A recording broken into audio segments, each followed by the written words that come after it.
নমস্কার সকল দর্শককে আজকের অনুষ্ঠানে স্বাগত। আত্মা এবং আইডেন্টিটি, যাকে বলে পরিচয়, এর মূল কারক প্ল্যানেট রবি, সে তার মূল ত্রিকোণ ঘর অর্থাৎ সিংহ রাশিকে ত্যাগ করে কন্যা রাশিতে গোচর করতে চলেছে আগামী 17 তারিখ থেকে পরবর্তী এক মাসের জন্য।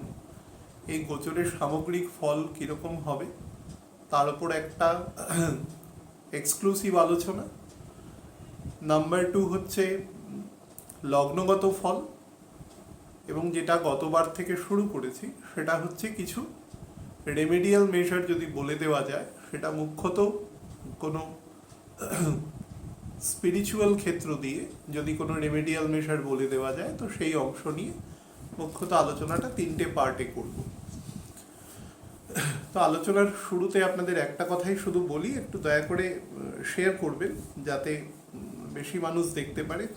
খুব ইম্পর্টেন্ট গোচর সংগঠিত হতে চলেছে।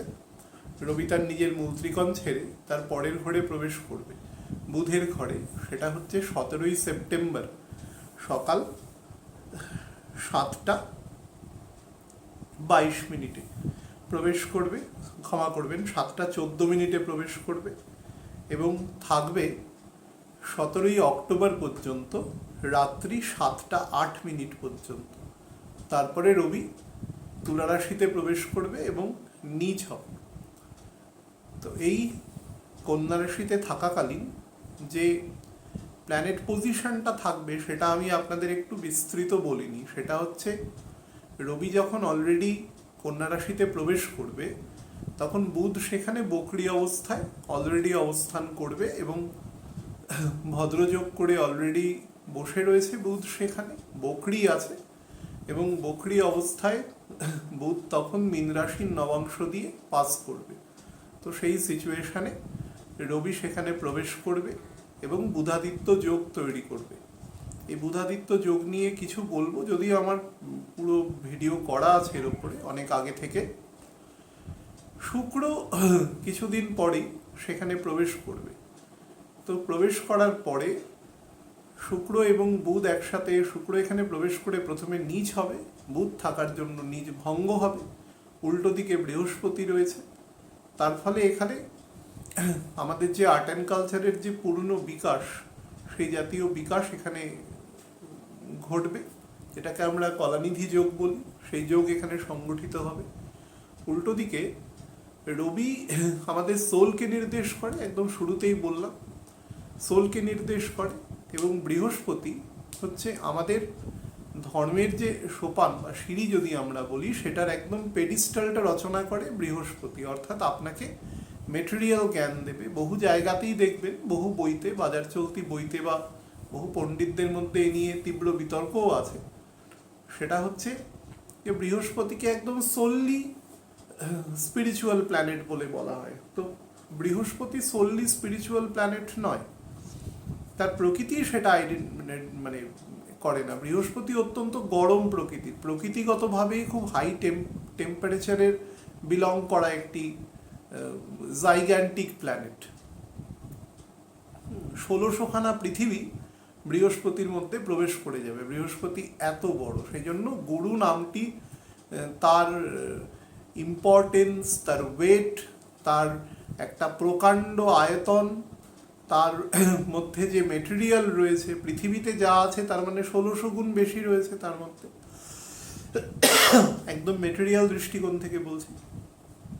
তো সেই কারণে বৃহস্পতিকে গুরু তার ইম্পর্টেন্স থেকেও বলা হয়। বৃহস্পতির মধ্যে স্থানহানি করার প্রবণতা আছে। বৃহস্পতি যেখানে বসে সেই অংশকে কিছুটা চ্যুত করে, অর্থাৎ নিচের দিকে দাবিয়ে দেয়, ফ্র্যাজাইল করে দেয় সেই অংশটাকে।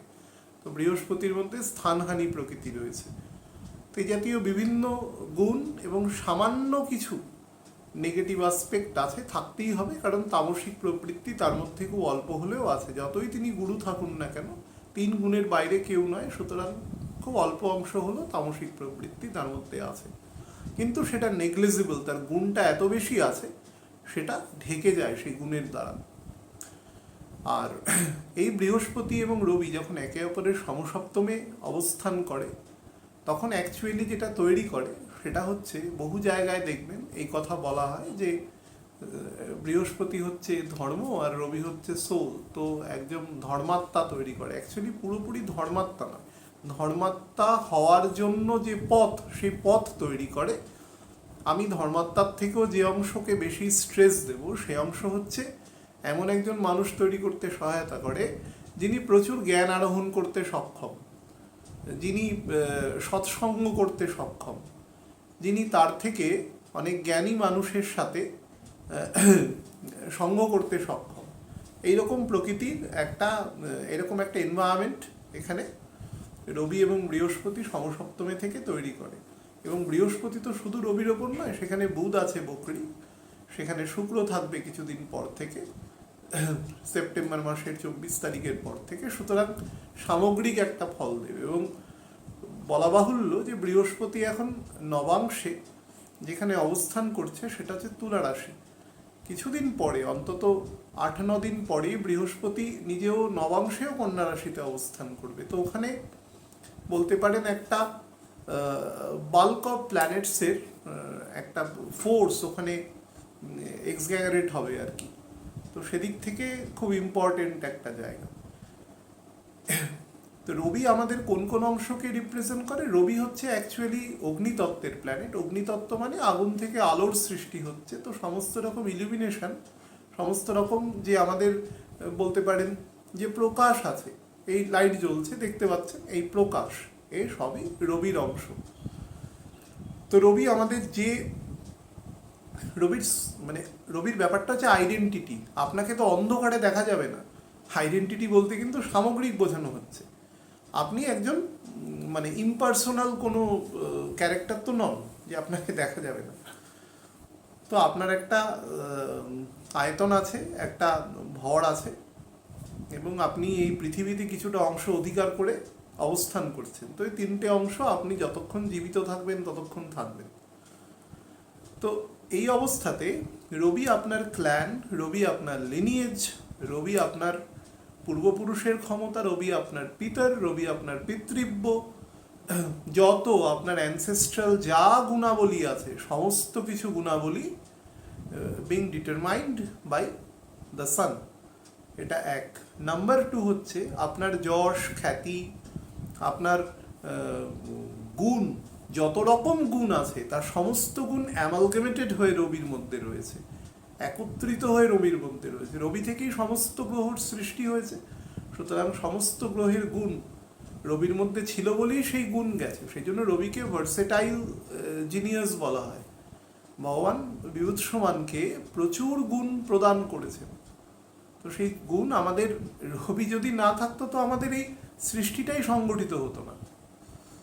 তাপ আছে, সেই তাপের থেকে সৃষ্টি হচ্ছে। সেই তাপ যে আমরা সূর্যদেবকে জল অর্ঘ্য করি কেন? বহু মানুষ বলে জল অর্ঘ্য করা হয় কেন?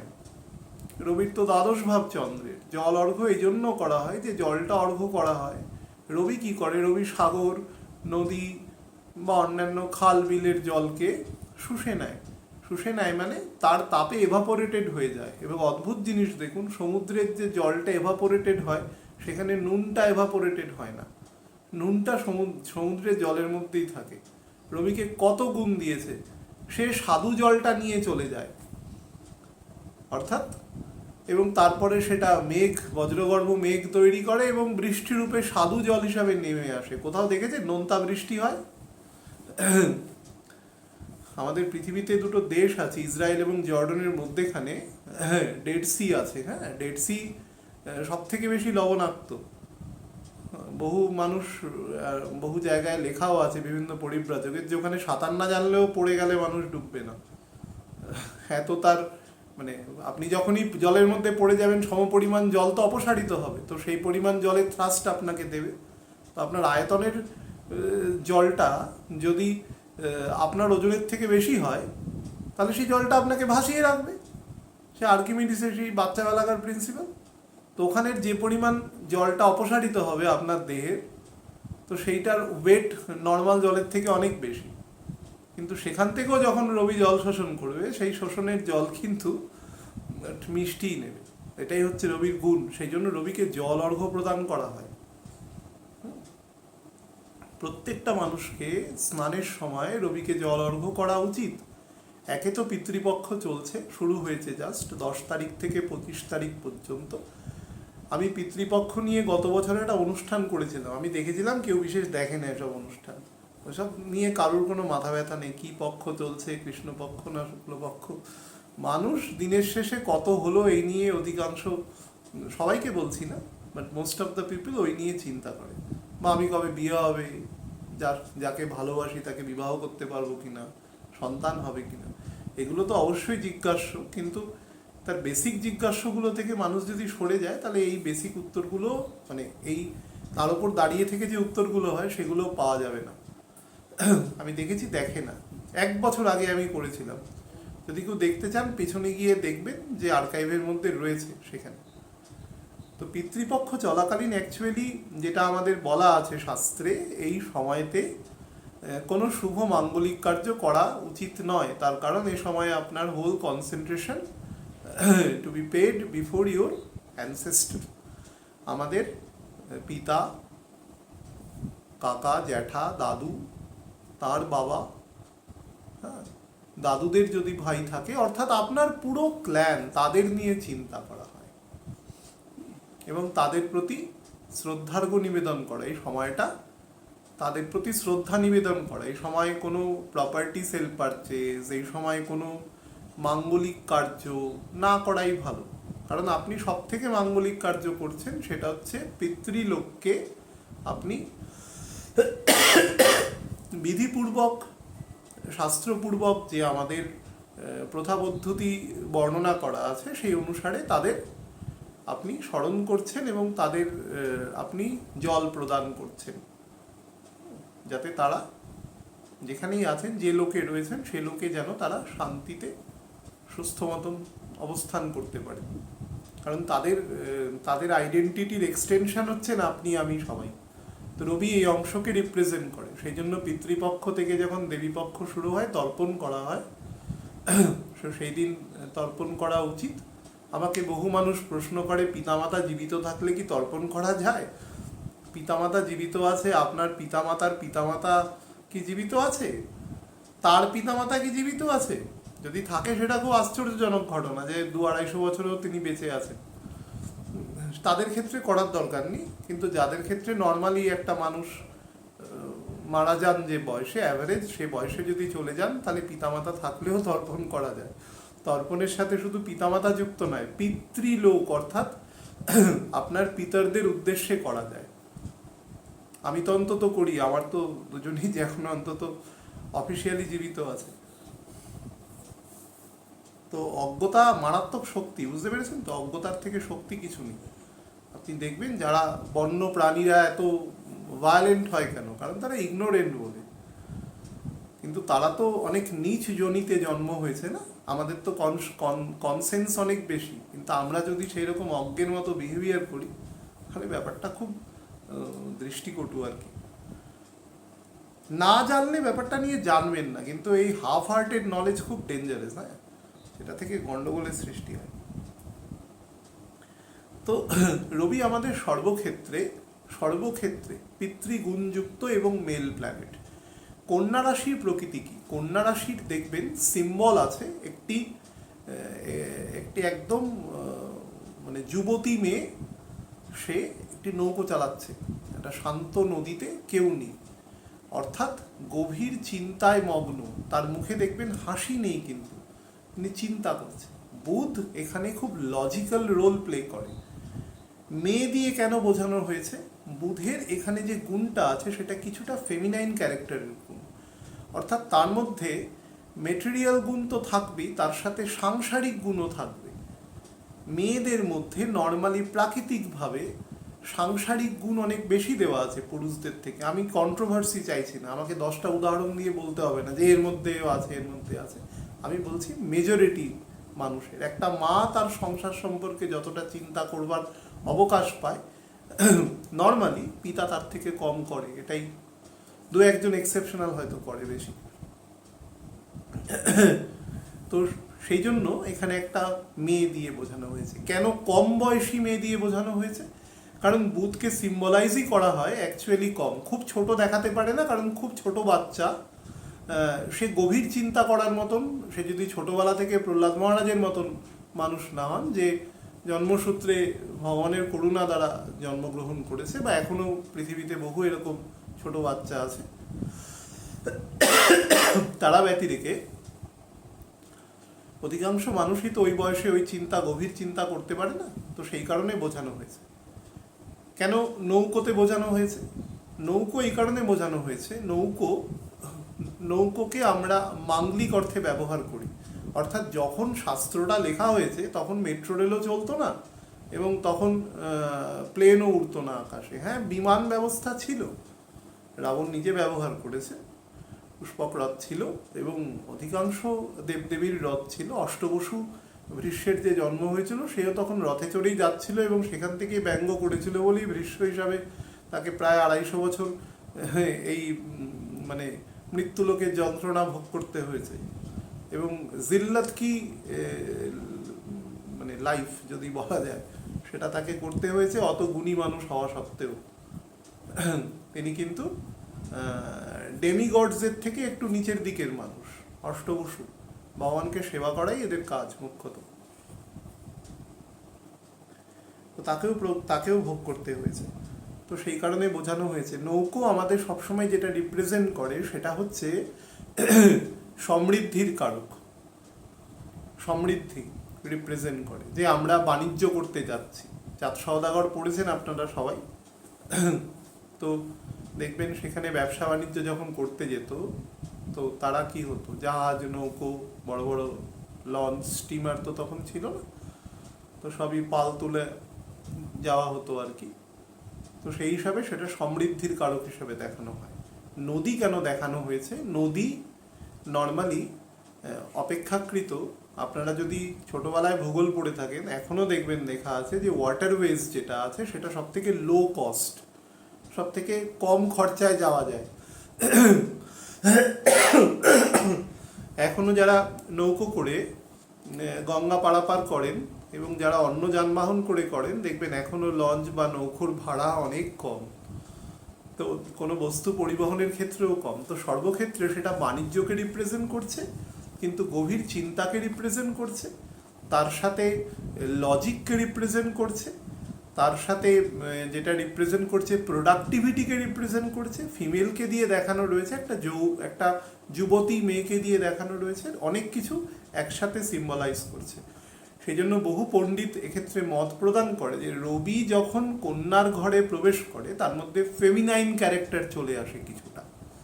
এটা আসার একটা কারণ আছে, সেই কারণটাও বলে দিচ্ছি। দেখবেন যে আপনি যখন আপনার নিজের ঘরে রয়েছেন, সেটা যেরকমই হোক, আমার মতন একটা মাঝারি সাধারণ টাইপের ঘর হোক, বা একটা অতি উচ্চবৃত্ত কোনো মানুষের ঘর হোক, বা একদম সাধারণ আরও সাধারণ মানের ঘর, যে যার ঘরে রয়েছে সে তার ঘরে সবসময় বলি থাকে।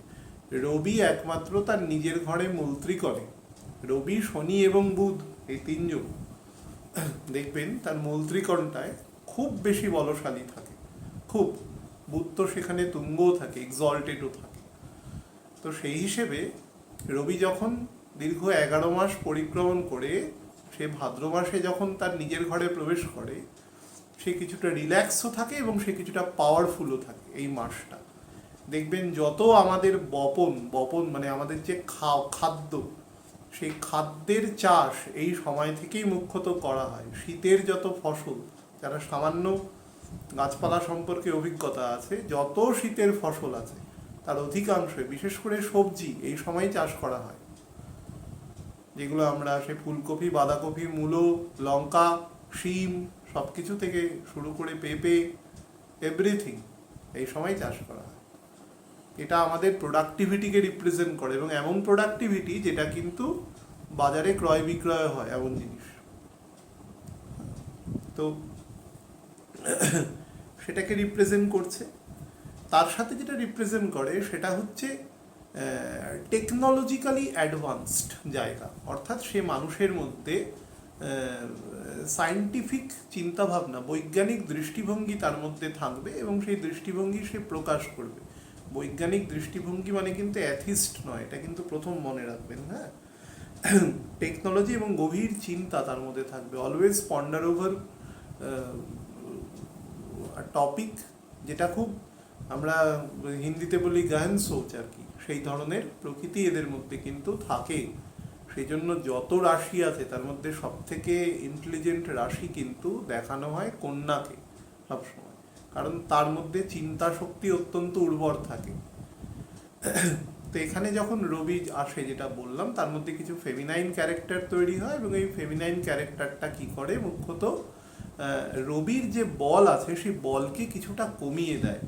এটা খুব ভালো লক্ষণ, কারণ এই মুহূর্তে মঙ্গল অ্যাগ্রেসিভ পজিশনে রয়েছে, যত দিন যাচ্ছে তত অ্যাগ্রেসিভ রয়েছে। বুধের পজিশনও খুব একটা, মানে ব্যক্তিগতভাবে বুধ খুব একটা ভালো পজিশনে নেই, বকরি হয়ে গেছে। তো সেই হিসাবে আপনাদের বলছি যে রবি এখানে তার কিছুটা পাওয়ার লুজ করে ইগো এবং টেম্পারমেন্ট, আর্গুমেন্টেটিভ নেচার, এগুলোকে কিন্তু কিছুটা মানে কমাতে সাহায্য করবে। তার সাথে যেটা করে সেটা হচ্ছে, খুব মন দিয়ে ব্যাপারটা শুনবেন, যে কোনো অগ্নিতত্ত্বের যে প্ল্যানেট আছে, সে অগ্নিতত্ত্বের যে প্ল্যানেট, রবি তো অগ্নিতত্ত্বের, তো সে যখন কোনো পৃথ্বীতত্ত্বের কোনো ঘরে আসে, বিশেষত কন্যার মতন ঘরে, বুধকে বালক গ্রহ বলা হয়, তো রবির সবাই সন্তান, তো বুধকে স্পেসিফিক্যালি তার সন্তান রূপে দেখানো হয়, কারণ বুধ বালক গ্রহ। তো সেই হিসাবে সে যখন সন্তানের ঘরে আসে, সে যেরকম নিজের মনে খুব খুশিও হয় যে আমি আমার সন্তানের ঘরে এসেছি, সবচেয়ে ছোট যে সন্তান, তার সাথে সেটা এটাও দেখানো হয়, খুব ব্যাপারটা বুঝবেন, সেটা হচ্ছে সে কিছুটা বলতে পারেন যে সে কি টাইপের হয়ে যাওয়া, অর্থাৎ ডিসিশন মেকিং এবিলিটিতে কিছুটা ডিস্টার্বিং করা। তো সেই ধারণাটাও এখানে তৈরি হয় এই জায়গাটাতে, মানে কন্যা রাশিতে। এবার পৃথ্বীতত্ত্বের যে কারকতা রয়েছে, এই কারকতা অনুসারে সেটা একটা অবজেক্ট। পৃথ্বীতত্ত্ব মানে স্থির তত্ত্ব, এবং স্থির মানে সব পৃথ্বীতত্ত্বই স্থির তত্ত্ব নয়, কিন্তু অ্যাপারেন্টলি আমি বলতে পারি যে পৃথ্বীতত্ত্বের মধ্যে কিছুটা স্থিরতা আছে। মুভমেন্ট করলেও সে কিন্তু, তাকে মুভ করাতে গেলে অনেক বেশি বল প্রয়োগ করতে হয়। তো সেই হিসাবে কন্যা রাশির যেটা হয়, সেখানে না আমাদের যে প্রকাশটা আছে, সেই প্রকাশটা পৃথ্বীতত্ত্বের দ্বারা বাধাপ্রাপ্ত হয়। চাঁদকে আমরা কখন দেখতে পাই না, অমাবস্যা কখন হয়, যখন সূর্য এবং চন্দ্রের মধ্যেখানে পৃথিবী চলে আসে, তখনই তো আমরা চাঁদকে দেখতে পাই না, বা চাঁদ চলে এসেছে এমন একটা সিচুয়েশনে এবং চাঁদের ছায়াটা পৃথিবীর ওপর রয়েছে, মানে নর্মালি সেরকম সিচুয়েশনই আমরা দেখতে পাই না। এরকম দুটো স্পেসিফিক কারণে, যেটা যেই জায়গায় আমরা অমাবস্যা এবং পূর্ণিমা বলি, এবং যখন তারা এক তলে থাকে তখন সেটা রেসপেক্টিভলি মানে চন্দ্রগ্রহণ এবং সূর্যগ্রহণ এবং চন্দ্রগ্রহণ সংগঠিত হয়।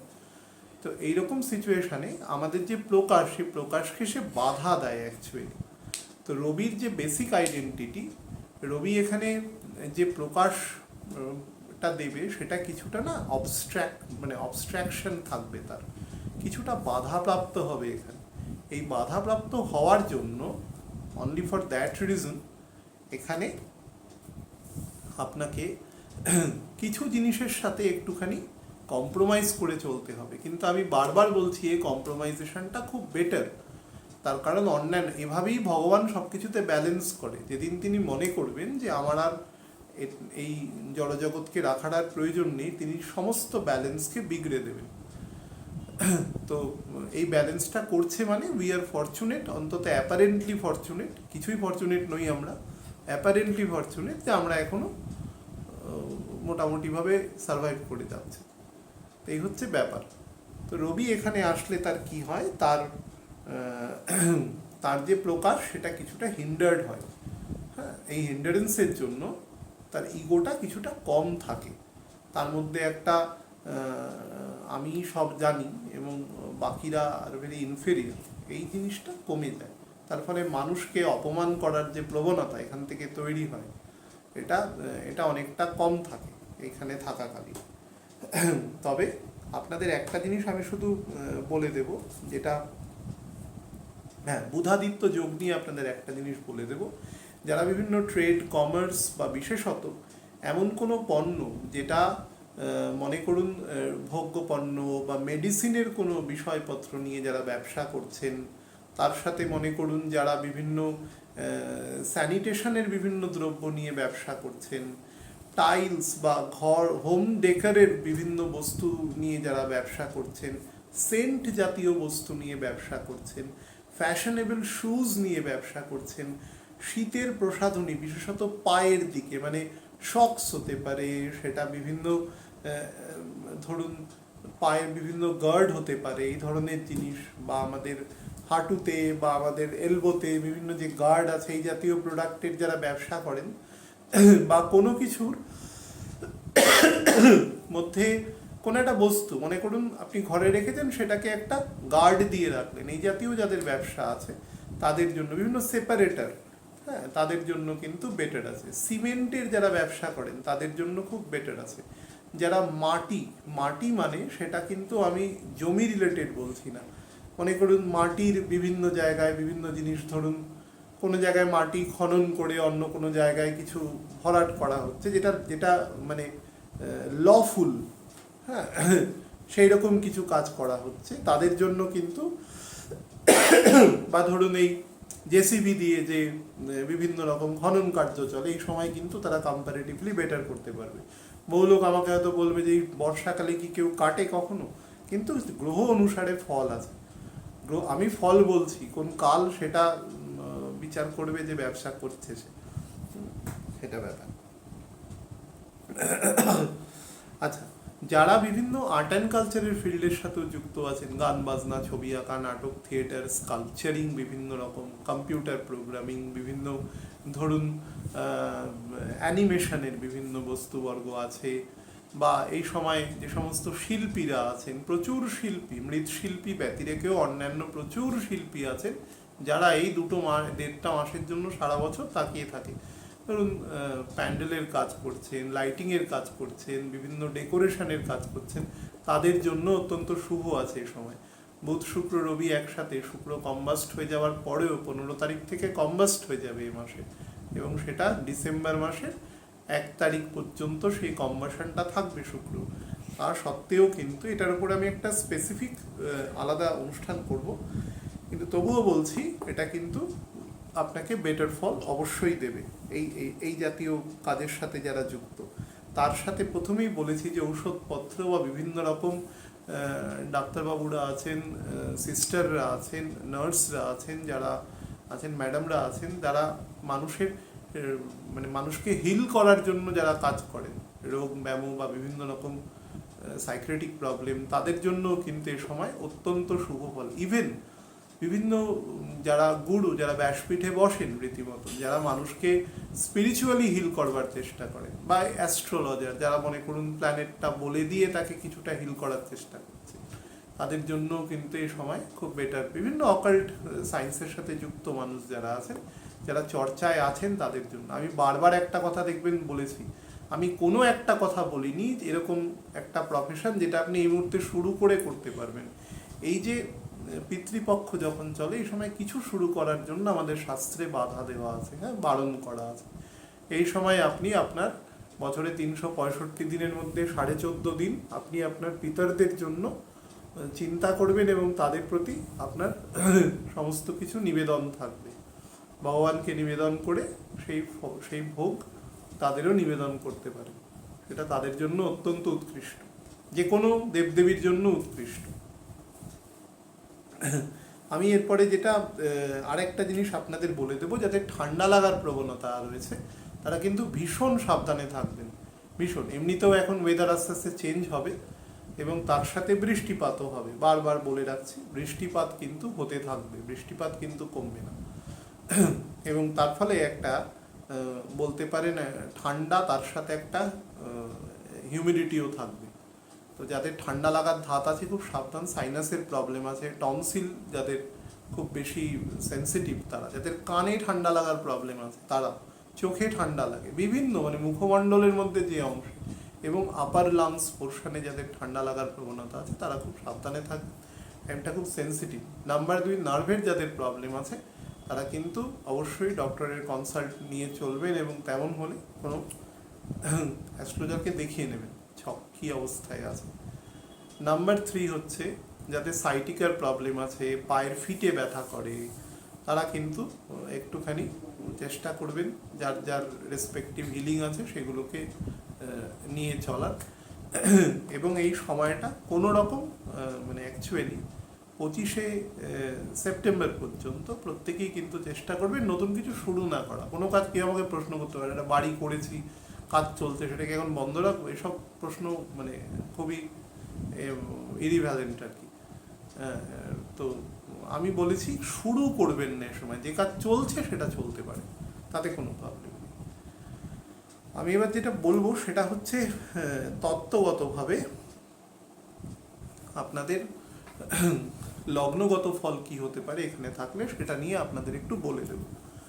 সেটা হচ্ছে প্রথমে অগ্নিতত্ত্বের ক্ষেত্রে বলে দিই যে মেষ রাশি, সিংহ রাশি এবং ধনু রাশি যে সকল ব্যক্তিবর্গের ক্ষেত্রে রেসপেক্টিভ লগ্ন আছে, আমি কিন্তু লগ্ন কথাটা বলছি, হ্যাঁ, তো সেটা কিন্তু মাথায় রাখবেন।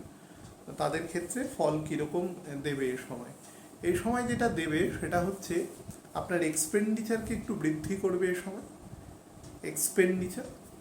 তার সাথে যেটা করবে, বাড়িতে কিছু ভোগ্যপণ্যের জন্য খরচ হতে পারে, বাড়িতে কোনো বয়স্ক ব্যক্তিবর্গের জন্য সামান্য খরচা হতে পারে, ইভেন সন্তানদের উচ্চশিক্ষার জন্যও খরচ হতে পারে।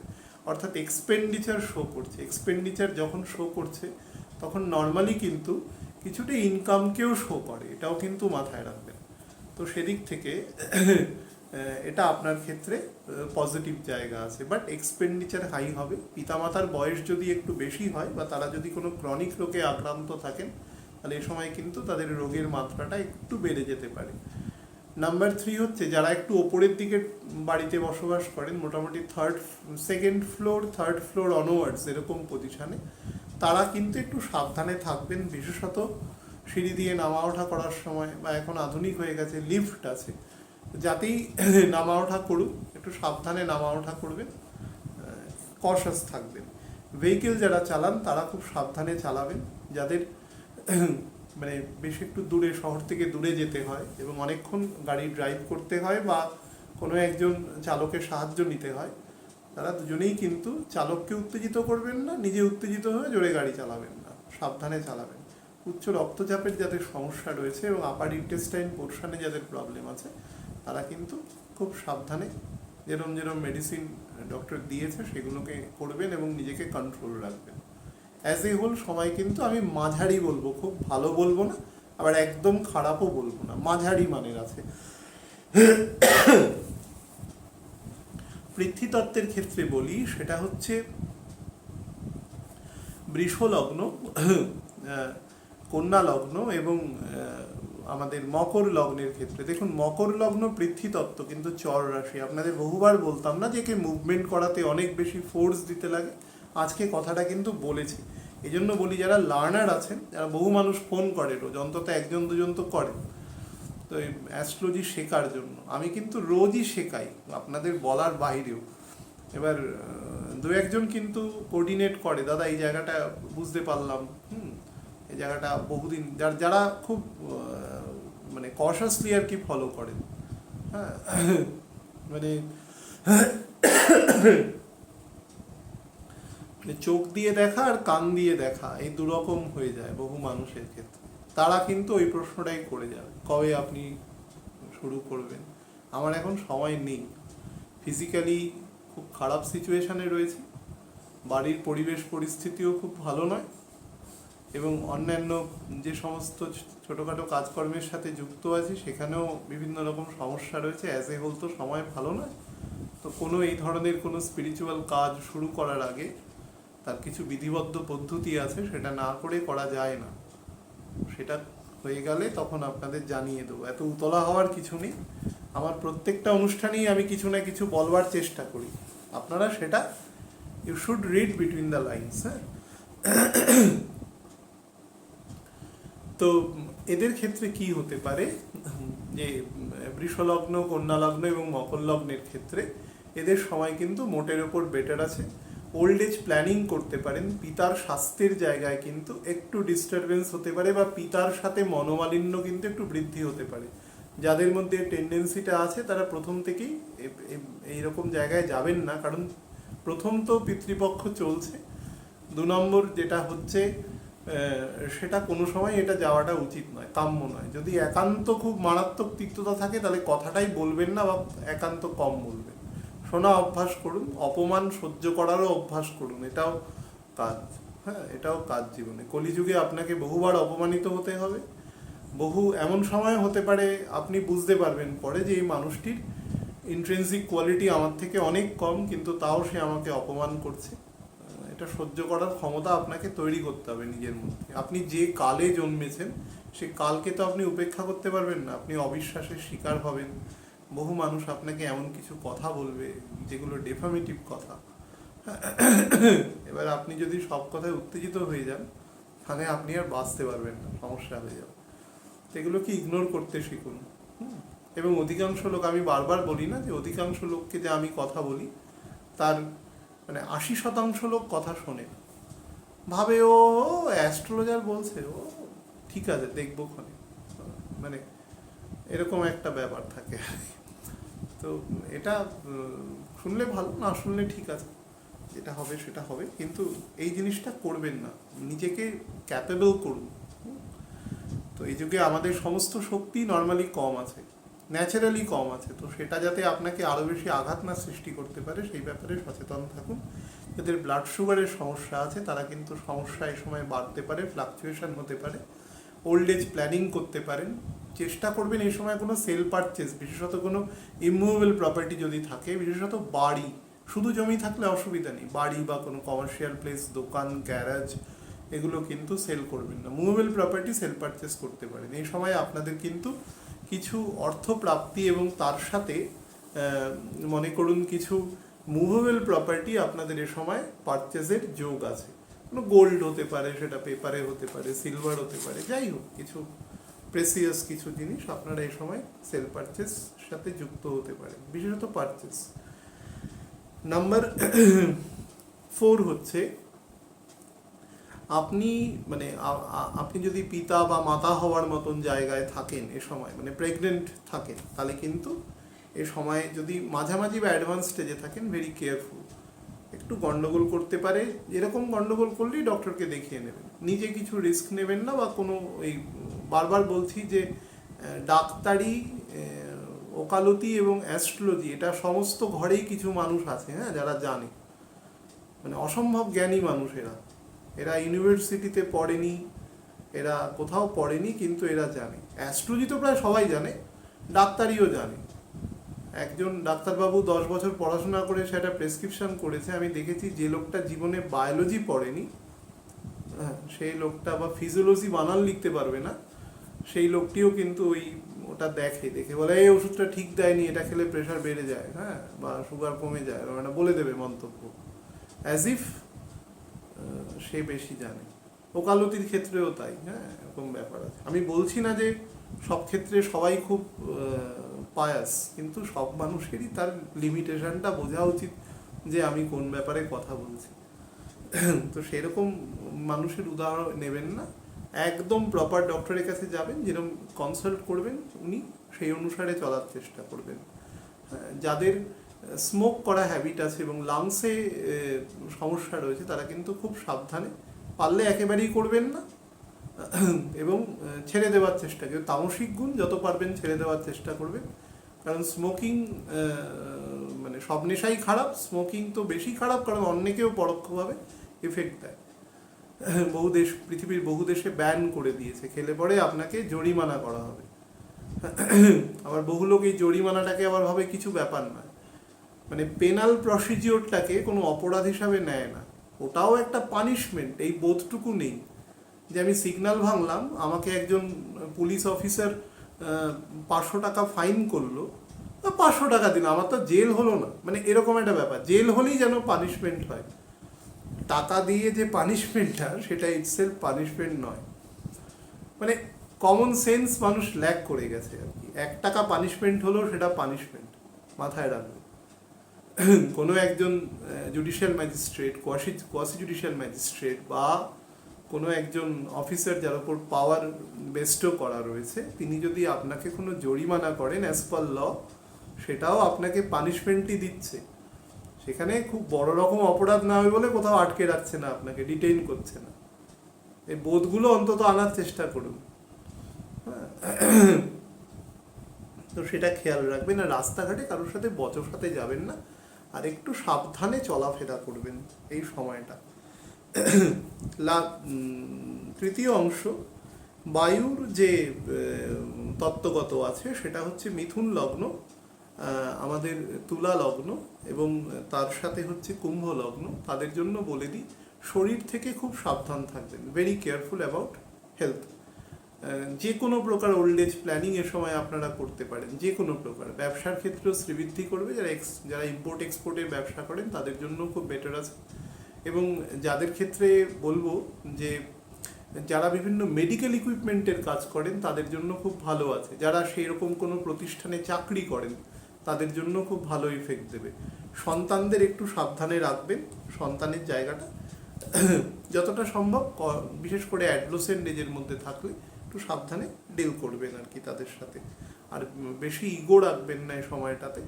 হ্যাঁ, কারণ রবির যদি কাউকে বলেন যে খারাপ এফেক্ট দিতে পারে সব থেকে বেশি, তাহলে সেটা এখানেই দিতে পারে, কিন্তু ভালো এফেক্টও দেবে তার সাথে। খারাপ এফেক্টের মধ্যে ইগো বা অসম্ভব রকম ল্যাথার্জি, এটা কিন্তু আসবে। ওল্ড এজ প্ল্যানিংয়ের এফেক্টটা কিন্তু আগে থেকেই দিয়ে দিয়েছে। সুতরাং বয়স যাদের মোটামুটি 40-45-এর ওপরে, তারা কিন্তু ভবিষ্যৎ পরিকল্পনার চিন্তা করে কাজকর্ম করতে পারেন, খুব বেটার দেবে। মিডল থেকে লোয়ার অ্যাবডোমেন পর্যন্ত খুব সাবধান থাকবেন। পায়ের হাঁটু থেকে পায়ের পাতা পর্যন্ত অংশ থেকে খুব সাবধান থাকবেন, অর্থাৎ অর্থোপেডিক সংক্রান্ত এবং ডাইজেস্টিভ পার্টে। মাথার পেছন দিকের অংশে, অর্থাৎ যেখানে লঘু মস্তিষ্ক এবং সুষুম্নাকাণ্ডের জয়নিংটা থাকে, সেই অংশে বালিশের ক্ষেত্রে বা কোনো ট্রান্সপোর্টে যাচ্ছেন মাথার দিকে আঘাত না লাগে, সেটা একটু খেয়াল রাখবেন। অর্থাৎ খুব অসচেতনভাবে চলাফেরা করবেন না। লাস্ট অংশ, সেটা হচ্ছে জলতত্ত্বের কর্কট লগ্ন, বৃশ্চিক লগ্ন এবং মীন লগ্নের ক্ষেত্রে বলে দিই, এই সময় কিন্তু মোটের ওপরে ভালো দেবে। একটা জিনিসই শুধু দেবে, সেটা হচ্ছে অসম্ভব রকম তার্কিক প্রবণতা তৈরি করবে। ইগো ভিত্তিক নয়, কিন্তু কোনো জিনিস আপনাকে স্যাটিসফাই করবে না অ্যাকচুয়ালি। কোনো জিনিস, কেউ যদি ফ্যামিলি ম্যান বা উইমেন হন, তার পরিবারের ক্ষেত্রে বস্তু, কেউ যদি মনে করুন যে একদম চাকরি বাকরি করছেন, সেখানকার পরিবেশ, এবং আপনার মনকে সবসময় কনফিউজড এবং কিছুটা ডিফিউশনের মধ্যে রাখবে। অর্থাৎ বিভিন্ন জিনিস প্রবেশ করবে এবং বেরিয়ে যাবে। আপনি খুব পাজলড থাকবেন এক কথায় এই সময়টাতে। কিন্তু সময় ভালো আছে, আপনি যদি ব্যবহার করতে পারেন টাইমটাকে, নিজেকে একটু শান্ত রেখে, তাহলে বেটার আছে। কারোর মতকে বেশি গুরুত্ব দেবেন না, এক্সেপ্ট তিনি যদি আপনার থেকে জ্ঞানী ব্যক্তি না হন তো। এবং সেটা বোঝার মতন বোধও কিন্তু আপনাকে থাকতে হবে যে মানুষটি আমার থেকে বেশি বোঝেন, এটা আমাকে বলছেন, সেটা আমার ভালোর জন্যই বলছেন। এইটুকু থাকলে কিন্তু আপনাকে কোনো প্রবলেম একদম দেবে না। খুব বেটার টাইম আছে, চাকরির ক্ষেত্রেও বেটার আছে, স্যালারি এবং স্ট্যাটাস ইনক্রিমেন্ট করতে পারে এ সময় আপনাদের। এবং 20-22 তারিখের পর থেকে কিন্তু আরও বেটার ফল দেবে আপনাকে। এবং বিবাহের ক্ষেত্রেও বেটার আছে, বা বিবাহের ক্ষেত্রে বিবাহ যদি পারেন তো করবেন না এ সময়টা, কিন্তু কথাবার্তা বলে কনফার্মেশন করতে পারেন। কারণ সামনের মাসের মোটামুটি 18-19 অক্টোবরের পর থেকে কিন্তু সময়টা একটু ডিস্টার্ব করে দেবে। তো যা কথাবার্তা বলার, যা কিছু মনে করছেন যে ম্যাচিওর হবে, তাই সেটা এই সময় বলে নেবেন, 1 মাসের মধ্যে ব্যাপারটা সেটেল করে নেবেন। এই 3টে অ্যাসেন্ডেন্টের ক্ষেত্রে বলছি। এবং যারা বিভিন্ন চাকরি করেন, তারা ঊর্ধ্বতন কর্তৃপক্ষের সঙ্গে কখনো কোনো তর্ক বিতর্কে যাবেন না, কোনো সময় যাবেন না, কারণ সেটা কোড অফ কন্ডাক্টের মধ্যে পড়ে না। আর নাম্বার 2, এ সময় তো ভুলেও যাবেন না, গেলে পরে কিন্তু আপনার এগেনস্টে action may be taken against.